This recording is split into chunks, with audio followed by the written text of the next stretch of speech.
Elon Musk, or as he prefers to call himself, Elongated Muskrat, which is his full name, has become a somewhat divisive figure lately. And no, it's not because of the hair plugs, it's not because of the weed, and it's not because of this. So fucking dead.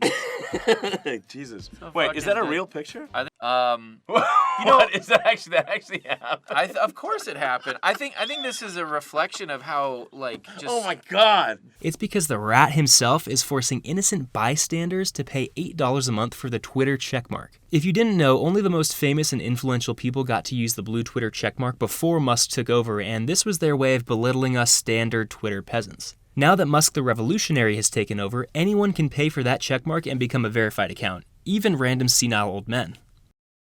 So where did this ridiculous nonsense start?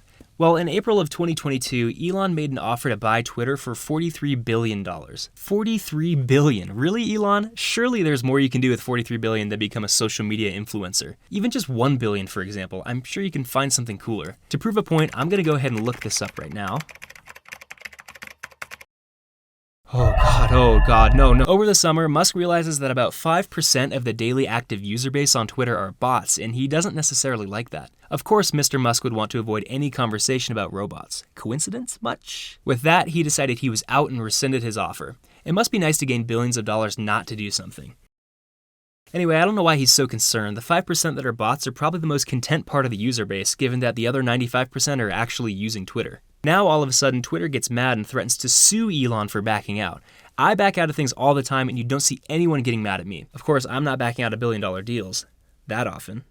The last time there was a debate this big about the morality of fake users was when I went out to meet a girl named Alyssa from a dating app who actually turned out to be a man named Craig.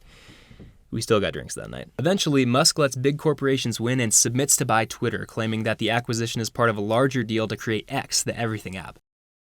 Musk also announced he would be purchasing the naming rights to xnxx.com as well. Now that Musk is in charge, he fires a ton of people for not immediately following his ridiculously high hustle standards and signal rules. I personally follow these exact same billion-dollar rules for success every single day, and that's how I amassed my enormous following. Now that the hustlers are the only ones working for Twitter, they decide to start making a passive income by changing the blue Twitter checkmark rules, making it so that anyone can be verified as long as they pay $8 a month for that service. The downside to this strategy is that now anyone can be verified. This makes it very easy for people to spread misinformation posing as a political figure, an influencer, etc. Let me just say that that practice is malicious, and putting out info while you're impersonating an important figure with influence is pretty disgusting. We all have to be vigilant in the news that we're intaking. But you don't want to hear that from me. Take it from the Twitter CEO himself, protecting the free speech of the internet we all hold so dear.